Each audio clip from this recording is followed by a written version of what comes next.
Então vamos negociar. Quem nunca foi explorado pelo banco? Sabe aquela dívida de R$ 5.000 no cartão de crédito que de repente se transformam em R$ 15.000? Quem nunca passou por situações como essa? Eu particularmente já passei por isso e posso te garantir, não é nem um pouco agradável. Eu tinha uma dívida de quase R$ 4.000 com a Caixa, no cartão de crédito da Caixa Econômica Federal. Renegociei essa dívida e esses quase 4.000 se transformaram em quase R$ 9.000.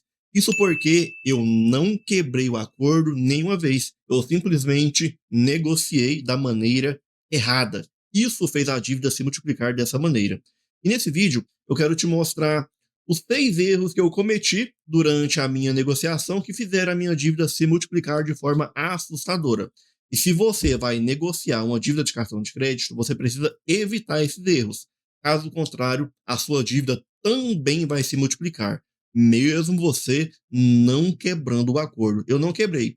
Se eu tivesse quebrado, a situação seria bem pior. Mas, evitando esses erros, você vai sim conseguir um bom desconto e vai superar essa crise financeira de uma vez por todas. Agora vamos ao primeiro erro que você deve evitar, custe o que custar. O primeiro erro que eu cometi e que você deve evitar é o erro de continuar recebendo o seu salário na mesma conta que você está devendo. Esse foi um erro que eu cometi, um erro básico que me custou muito caro.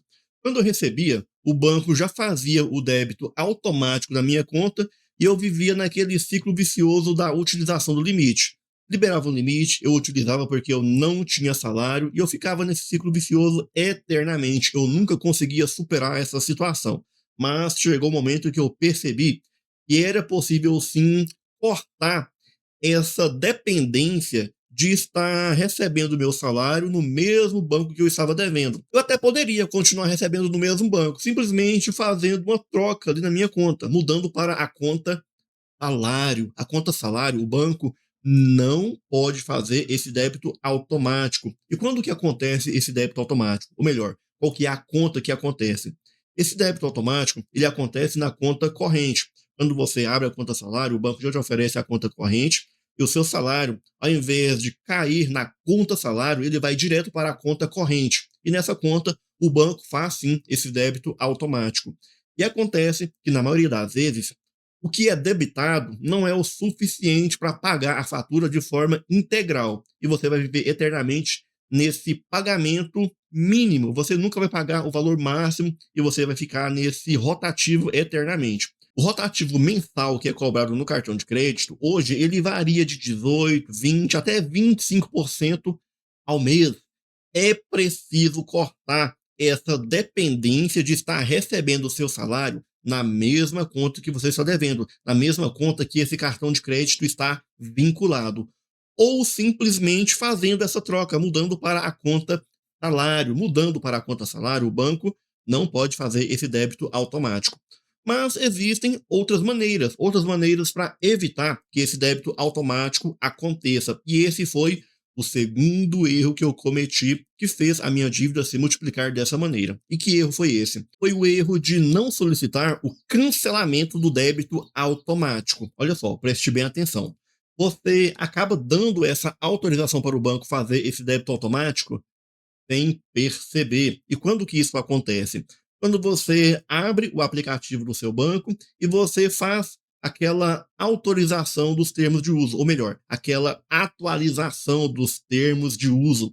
Quando você atualiza, quando você concorda com os termos de uso, no finalzinho desse contrato, na maioria das vezes a gente não lê por pressa ou até mesmo por descuido, a gente não acaba percebendo que no finalzinho desse contrato a gente acaba dando para o banco a autorização para ele fazer esse débito automático em conta. E agora vai uma dica de ouro muito importante. Por mais que você concorde, por mais que você atualize os termos de uso, por mais que aconteça o débito automático, em alguns casos, sem você perceber, porque você deu essa autorização, você não leu o contrato.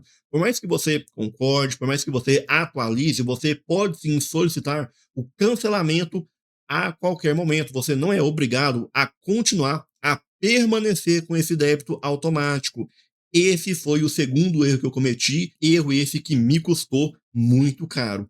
Se está acontecendo esse débito automático, solicite o cancelamento desse débito automático de forma imediata. Caso contrário, você vai permanecer eternamente nesse ciclo vicioso de pagamento mínimo, rotativo chegando a 18, 20, 25% ao mês. Faça esse cancelamento para que você não caia nessa armadilha, porque isso é sim uma armadilha. Fique atento a esse pequeno detalhe. Cancele esse débito automático antes que o banco cancele você. Terceiro erro que eu cometi foi o erro de negociar na pressão. O banco me ligava 10, 15, 20 vezes em um único dia. Eu acabei aceitando uma proposta que não era nem um pouco interessante, simplesmente por causa da pressão psicológica. E o que o Código de Defesa do Consumidor ele diz em relação a essas ligações? Será que o banco pode te ligar para te cobrar essa dívida? A resposta é sim, o banco pode sim te ligar, porém existe limites e o banco nunca respeita esses limites. O Código de Defesa do Consumidor, ele diz que o banco, ele não pode interferir no seu trabalho, descanso ou lazer. O banco, ele não pode te expor a situações de constrangimento. Ele não pode te constranger, ele não pode ligar no seu trabalho te cobrando essa dívida. E, infelizmente, eu passei por situações semelhantes a essa. E para se livrar dessa dor de cabeça, é muito simples. Basta você fazer uma simples reclamação no site do consumidor.gov, basta você fazer um cadastro ali no site nãomeperturbe.com.br. Eu vou deixar fixado aqui abaixo um vídeo onde eu te mostro, se não for me engano, foi 3 alternativas. Se não foi 3, foi 5 alternativas que você pode estar utilizando para colocar um ponto final nessas ligações que estão acontecendo de forma abusiva. Porém, preste bem atenção, o banco, ele pode sim te ligar. Pode e deve. Pode ser que uma dessas ligações o banco tenha uma proposta interessante para te oferecer. Não é por aí que você vai conseguir um bom desconto, mas quem sabe, pode ser que aconteça. Então as ligações vão e podem continuar. Porém, existem limites e o banco nunca respeita esse limite. E se você permanecer inerte, se você continuar aceitando essa situação, as ligações vão continuar, as ameaças, as chantagens vão continuar. Sabe aquela ameaça de processo? O banco adora fazer essa ameaça, não é mesmo? Se você não aceita esse acordo, a gente vai iniciar uma ação de execução, a gente vai bloquear os seus bens, vamos bloquear a sua conta bancária. Na maioria das vezes, não passa de uma simples ameaça. Iniciar esse processo não é tão fácil assim. É difícil, é caro, é demorado. Na maioria das vezes, o banco ele prefere negociar de forma extrajudicial, de forma amigável. Porém, ele sempre vai utilizar essa pressão psicológica. Ele sempre vai utilizar essa ameaça. E se você aceitar, você vai cair em mais uma armadilha e a sua situação vai se agravar ainda mais. Quarto erro que eu cometi e que fez a minha dívida se multiplicar de forma assustadora foi o erro de negociar sem ter o acesso à informação clara e precisa sobre os juros e multas que estavam sendo cobrados na minha dívida. É aquele clássico erro de acreditar que o valor que o banco está cobrando de fato é o valor que nós estamos devendo. Preste bem atenção. O valor cobrado não é e nunca será valor devido. Coloque isso na sua mente de uma vez por todas. E, infelizmente, eu vejo várias e várias pessoas cometendo esse mesmo erro. Poucos dias atrás, eu estava conversando com uma amiga minha que estava completamente desesperada porque o banco estava cobrando quase 36 mil reais de uma dívida de cartão de crédito que ela tinha. E quando eu me deparo com situações como essa, eu até entendo a preocupação, entendo o desespero, porque na maioria das vezes é um valor estratosférico, é um valor impagável que o banco está cobrando. E sempre essa preocupação, esse desespero, ele é desnecessário. E por que que eu digo isso? Mais uma vez, valor cobrado não é e nunca será valor devido. Quando eu me deparei com essa situação que ela estava passando, eu pedi para ela solicitar alguns documentos básicos para o banco, como por exemplo o DDC, que é o documento descritivo de crédito. Esse documento ele vai trazer todas as informações desse saldo devedor, valor original da dívida, quantos dias em atraso, o que já foi pago, o que falta ser pago, o que está sendo cobrado somente de juros, o que está sendo cobrado somente de multas. Esse documento ele vai detalhar essa dívida, ele vai mostrar a evolução desse saldo devedor.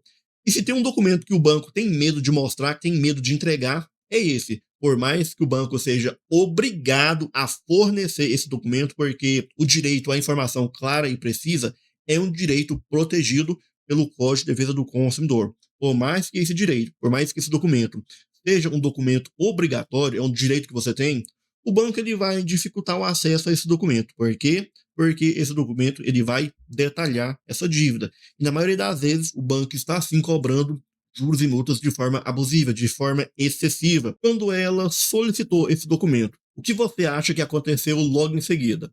Logo em seguida, o banco fez uma proposta muito interessante. E é claro, ela aceitou, porque a proposta estava muito próximo do valor original que ela estava devendo. E por que, que o banco ele fez essa proposta? Porque esse documento ele vai detalhar essa dívida. E na maioria das vezes o banco cobra juros e multas de forma abusiva, de forma excessiva. Por mais que você tenha direito a esse documento, o banco ele vai dificultar o acesso a essa documentação. Dificultar não, ele vai te enrolar um pouquinho antes de enviar esse documento. Logo em seguida, após te enviar, ele vai sim fazer uma proposta muito interessante, sem você pedir um desconto, simplesmente solicitando esse documento. Por isso eu digo, solicite essas documentações. O direito à informação clara e precisa é um direito fundamental que você tem, protegido no Código de Defesa do Consumidor. E fazendo com que os seus direitos sejam respeitados, você vai sim conseguir um bom desconto e vai se livrar dessa crise financeira de uma vez por todas. Quinto erro que eu cometi, que me custou muito caro, foi o erro de procurar diretamente o gerente do banco para conseguir um bom desconto. Preste bem atenção. O gerente ele tem metas a serem batidas. Se o gerente te der algum desconto, ele vai ficar ainda mais longe de conseguir bater essa meta, de conseguir aumentar ainda mais a margem de lucro do banco. O gerente, ele pode até tentar te ajudar, ele pode até querer te ajudar, porém, pouco ele pode fazer para te ajudar. O gerente, ele tem um desconto muito pequeno e na maioria das vezes o desconto que ele vai te dar vai ser um desconto em cima de um valor já inflacionado, um valor já sobrecarregado de juros e multas. Por isso eu digo para você, procurar o gerente é uma péssima alternativa. Você deve utilizar os portais corretos de negociação. Utilize ali o portal do consumidor.gov, utilize o Bacen, negocie de forma administrativa, utilize todas as ferramentas possíveis para conseguir um bom desconto. Utilize todos os portais de negociação. Eu já vi muita gente dizendo que utilizar o portal do consumidor.gov ou até mesmo utilizar o Bacen não é eficaz. Eu já vi muita gente dizendo que a melhor alternativa para conseguir um bom desconto é negociar de forma administrativa. Eu digo o seguinte: utilize todos os canais possíveis para conseguir um bom desconto. Utilize ali de forma administrativa, utilize o portal do consumidor.gov, utilize o Bacen, porém, procurar o gerente sempre será a pior alternativa. E em relação a isso, todo mundo concorda. E por fim, mas não menos importante, o sexto erro que eu cometi é o erro de negociar sem solicitar que no acordo, na proposta que você vai estar formalizando, tenha ali um termo de quitação de dívidas. Quando eu paguei a primeira mensalidade do acordo com a Caixa, com a dívida que eu tinha no cartão de crédito, o meu nome de fato saiu do SPC, saiu do Serasa, porém o meu nome continuou na lista negra dos bancos. Isso pode acontecer? Isso não pode acontecer. O judiciário ele já entendeu que, após o pagamento do saldo devedor, não importa qual foi a forma de pagamento, à vista, parcelado, com desconto, sem desconto, após o pagamento, qualquer que seja a restrição deve ser retirada. E os bancos estão utilizando a lista negra, o SCR, os bancos estão utilizando esse sistema como uma forma de restrição ao crédito, e isso é proibido. O judiciário já entendeu que essa é uma prática abusiva. Solicite que nesse acordo, que nessa proposta, tenha esse termo de quitação de dívidas.